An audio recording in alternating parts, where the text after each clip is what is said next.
Hello again. Welcome to my basement sharpening studio. Today we're gonna show you how I sharpen a chainsaw blade. A few ways. Again, this is one of those things. There are a lot of ways to skin this cat. I'm just gonna give you the way I do it.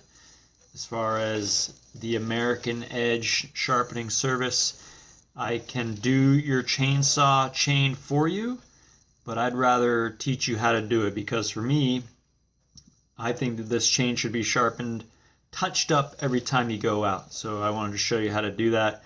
Then you can do it on your own and not depend on me for when you need to go cut. Before we even get started, there's a few things that we got to call attention to. First off is the file size you need for your chain. Don't just go grab an arbitrary file. There's a specific one that you need, and you're going to have to look it up for the saw that you own.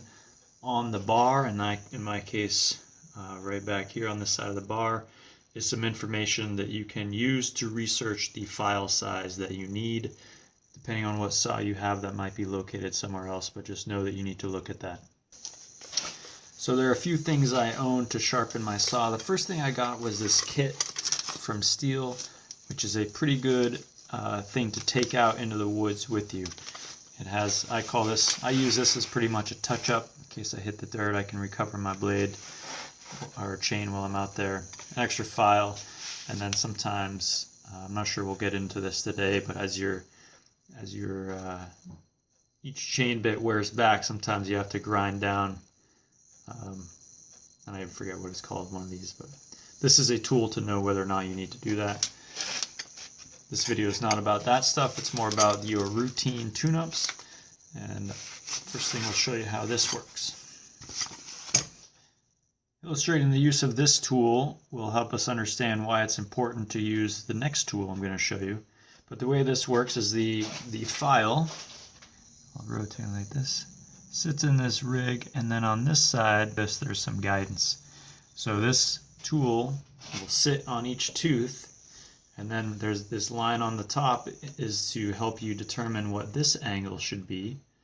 And then you should also look up on your chain what this angle should be. And that's it. But you're still essentially freehanding what those are, and you have some reference lines on this tool to give you an idea. What is nice about this is it sets the depth of the file to the right amount. Just want to caution you, if you take a bare file and go into your tooth, it's going to be sitting a little low. You want about, looking at it, you want about 1/3 of your file sitting proud of the tooth. Another thing to point out with this tool is that on each tooth there's also a line, at least on my chain, I don't know if this applies on all of them, and there's a line on the very back of that tooth that also indicates what this angle should be. And so that should coincide with what this perpendicular angle is located on this face. Anyway, we're not going to spend much more time on this. This is, in my opinion, a nice field touch-up tool, but not the one that I put on the chain when I'm going out for a new job. The tool I do recommend you get, which has worked well for me, is this one. This is called a File and Joint Granberg International on Amazon. I'll include a link. It's like $30. It's totally worth it. And the reason I think it's so cool, you'll see when I set it up, but it holds all the angles to what they're supposed to be. So there's still hand filing, but takes all the question work out of this angle, this angle. It's all rigid, and you can just slide the chain right. Just hit one after another.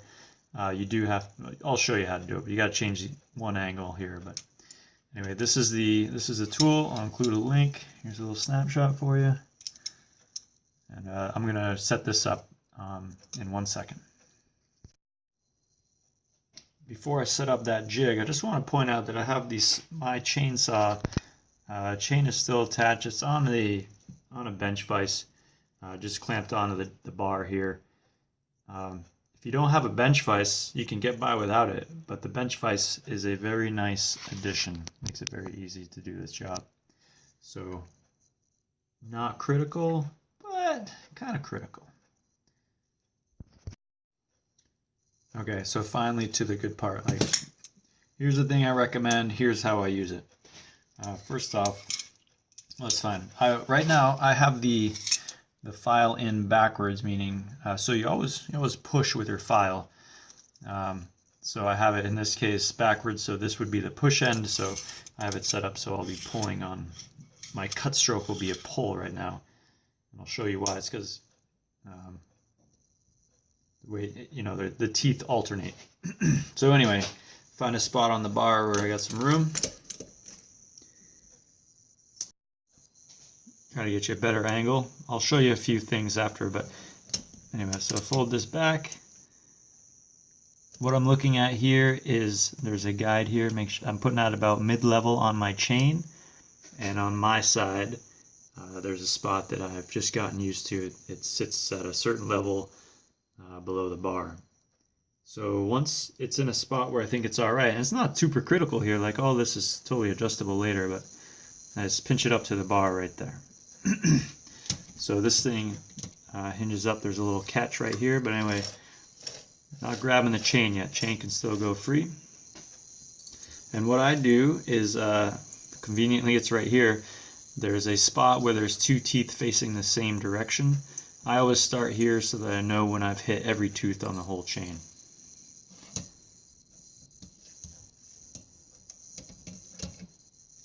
Okay, so now it's pretty set up.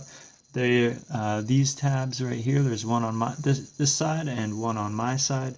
These just grab the chain a little bit. So what happens is when I'm pulling on that tooth, this piece just keeps the tooth there. It gives that resistance to the pull. So you don't want to go too tight because then you won't be able to slide your chain. So that is a point to pay attention to. And now what I'm going to do is set my height.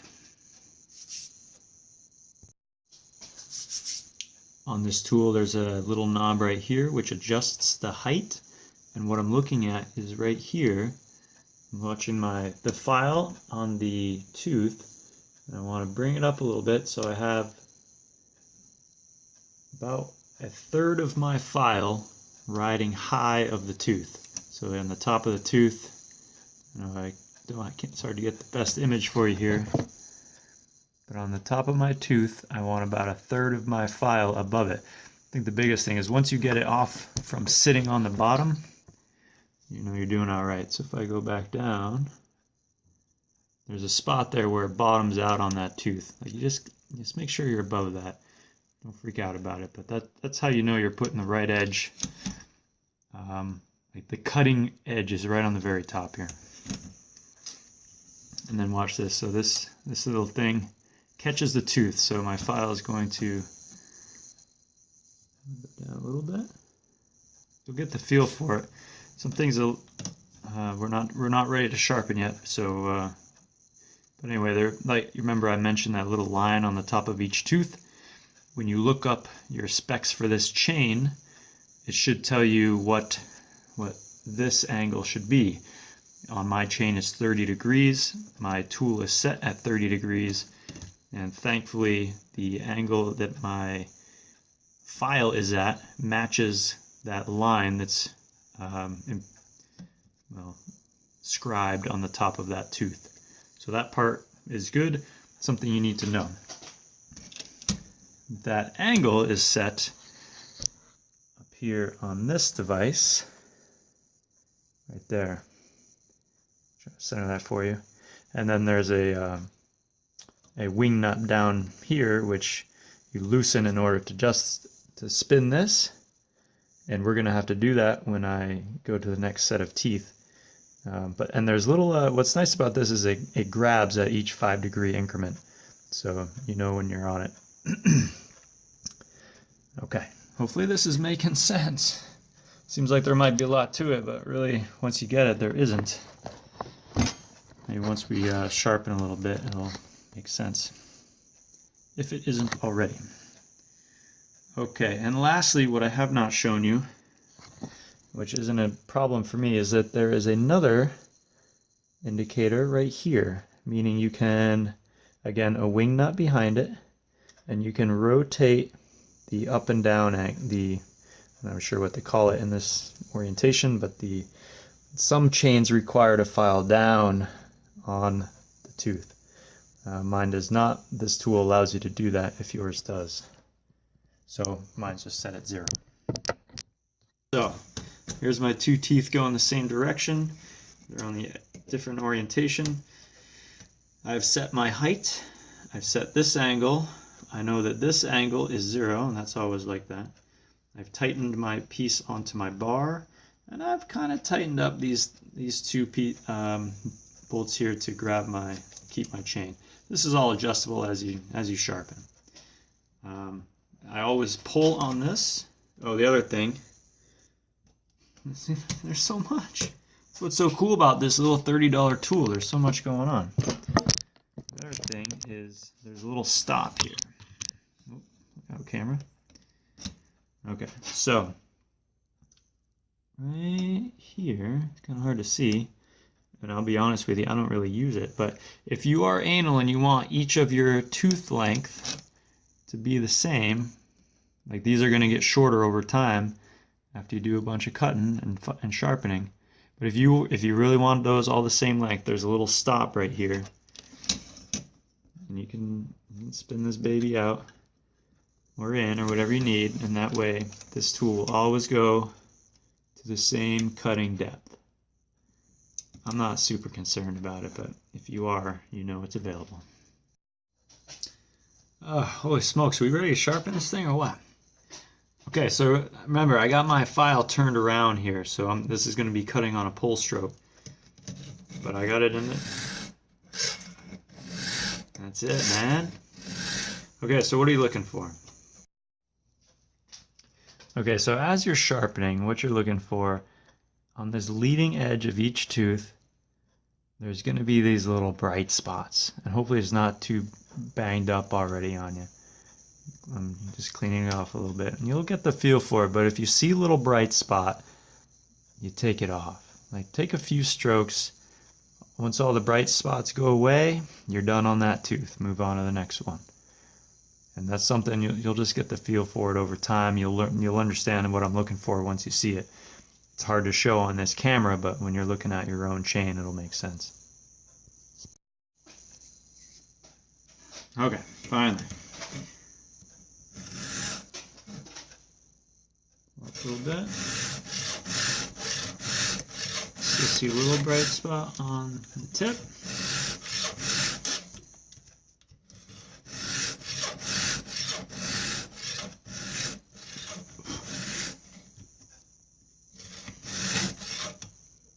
See it popped off a little bit. Put a little tension here.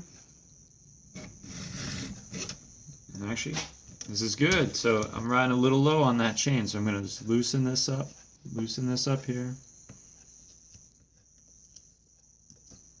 Back these up. Come up a little bit. Don't put too much. I'm looking at is this piece right here centered on the height of that chain. Tighten it up here.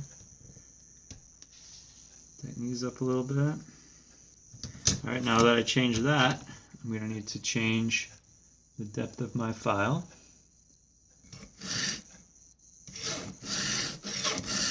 Oh yeah, that's a little better. A little bright spot right at the tip of my tooth. Good. Pass one, grab the next. Got a little bright spot right in the middle. Done.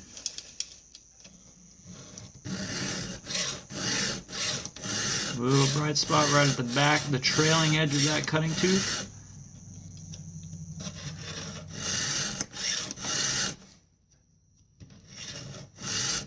Alright, I got it. Done. Ooh, that one's a little banged up.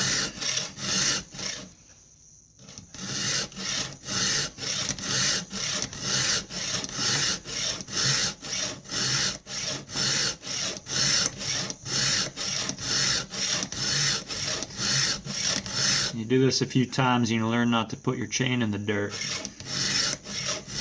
There we go.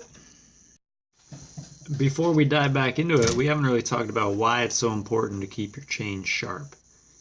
Number one is a safety thing. If you with a sharp chain, it's going to cut the way you want it to, and you're not going to come up with creative ways to try to get a dull chain to cut, which could end up hurting yourself.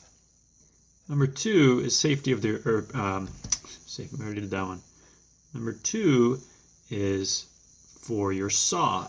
If these are dull, they're going to heat up something fierce, and you're going to end up actually have a few little, I don't know if you can see them. This side isn't too bad. It heats up your bar, and you know, like I'm guilty of it too, but you end up damaging your equipment. And you know, so this is just a smart maintenance item. Keep you safe, keep it cutting nice, like it just saves time, keeps your saw in good condition. And the other thing is, if you do just a few passes every time you go out, you got a sharp saw, like it's always good. And like that's just a habit of mine. If I'm gonna go cut, I sharpen my saw. And that's why I want to make sure that you know how to do it. And that way you don't have to lean on some shop or me to tune up your chain every time you go out. Okay, back at it.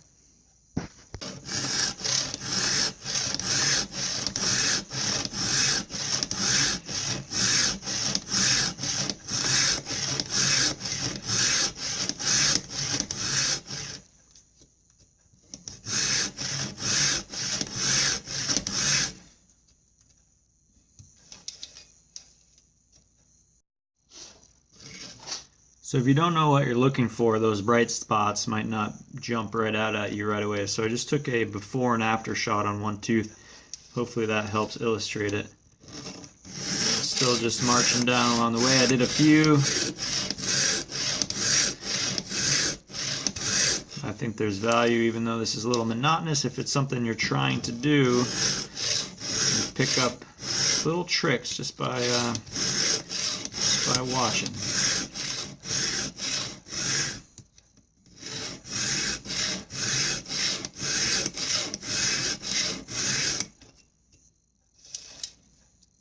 Okay, now I'm back. Here's the two teeth facing the same direction, so I know I've done every tooth in that orientation. Okay, so all those teeth are done. Now we need to do the other set of teeth. I know, I'm looking right up here now. I know I need to go 30 degrees, so I'm going to loosen this wing nut. Just bring this over to 30 degrees. It pops right in. Tighten up that wing nut, and then I just change the direction of my file. I think the way that a lot of people do this is they move the whole device to the other side of the bar. That's the way I did it for a while. I didn't like doing that. I'm not sure I showed you that very well, but anyway, there's two little bolts here. This chain file slides in and out. There's a little V pattern that it drops right into. You just tighten it up here. You know, another smart thing to do is, you know, you rotate your file over time so that it wears evenly. You replace it after a while.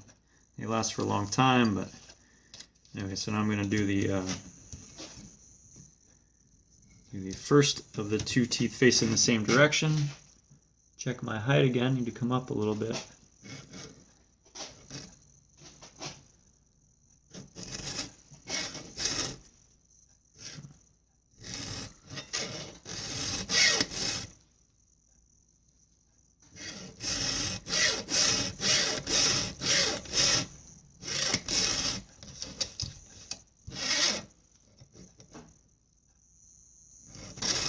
That first tooth is a little funny.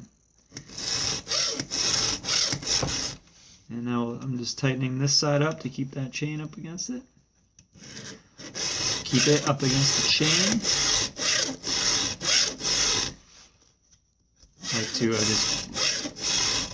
Some shavings develop on the top of the tooth, so I just like to clean it off so I get a good look at that edge. Now it's the same dance.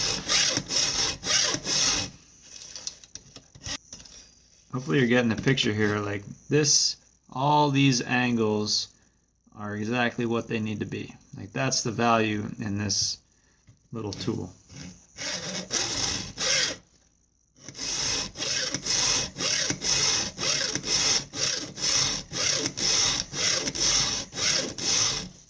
The other thing is, when you got it, like, that thing should feel sharp when you put your finger up on it.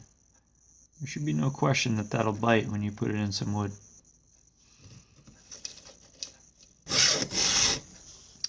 You'll see some guys recommend that you do the same number of strokes on each tooth, again, to keep this width the same. Like, I don't worry about that. And it's never bit me. You might ding up one tooth and it wears down quicker than everyone else, but I don't know. To each his own, you know?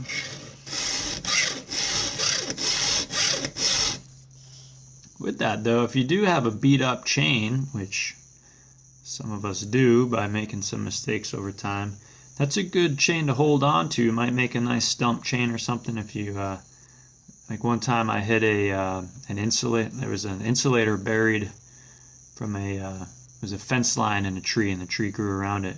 Hit a ceramic isolator for like a electric fence. I don't know if it took a tooth off or like bent it all the way over. It was bad. But now that's my stump chain, you know, so if you're trying to get a stump out, you dig around it, and then you can hit the big stuff, whatever you can't get with a pickaxe. So don't throw it away. You might want to keep an extra bar for work like that too. Hope you can see that I'm only cutting on one stroke, real light coming back, pushing. Only cutting with the push.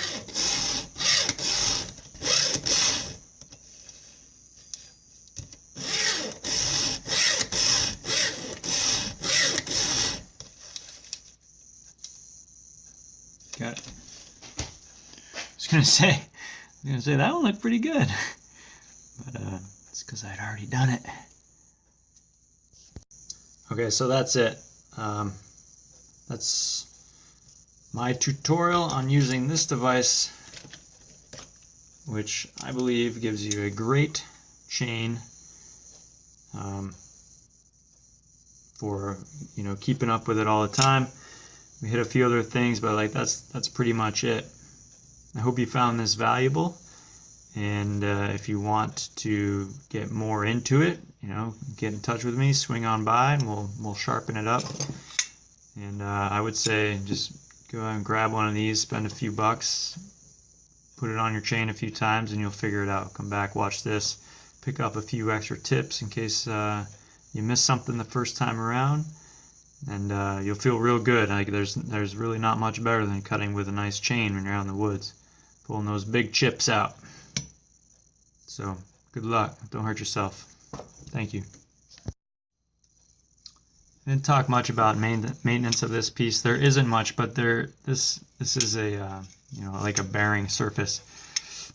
I'll occasionally just hit it with some WD or whatever lubricating oil I have around, just to keep it sliding smooth. If it gets dried up, it might grab on you, and just nothing bad, just a little inconvenient.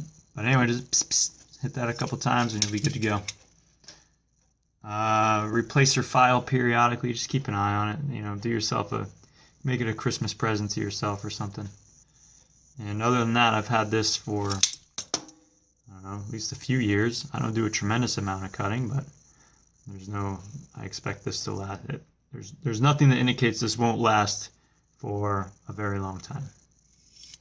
So they're not paying me either yet. You can forward this to them and tell them that they should cut me in on their paycheck. Yeah. Anyway, cheers.